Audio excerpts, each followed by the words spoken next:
Hello, I'm Ty Mason of the DiabetesCouncil.com, researcher, writer, and I have type 2 diabetes. Today I'm going to answer the question, are tomatoes good for diabetes? But before we get into that, make sure you download my free diabetes management book, which also includes a diabetes grocery shopping guide, foods to eat and avoid, by clicking the link below.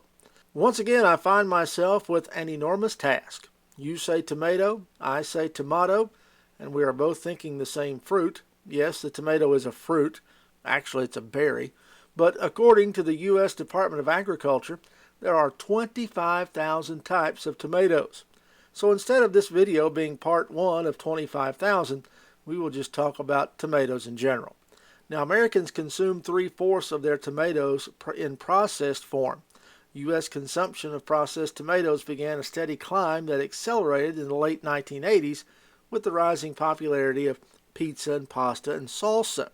The largest processed use of tomatoes is in sauces, 35%, followed by tomato paste, 18%, canned whole tomato, 17%, and ketchup or catsup and juice, each about 15%. By the way, there is no difference in catsup and ketchup.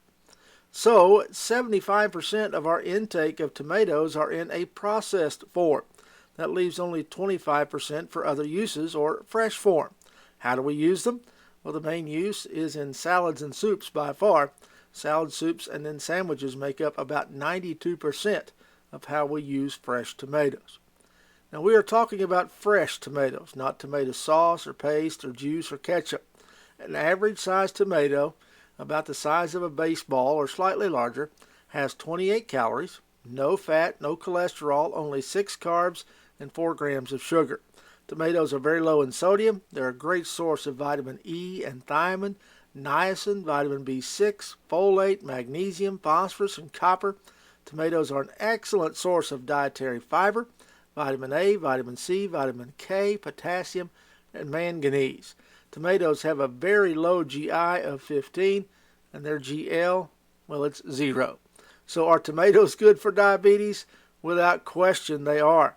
The only warning I have is that many people who eat them like to pour a lot of salt on them. That's not a good choice for your heart. A little salt, no problem.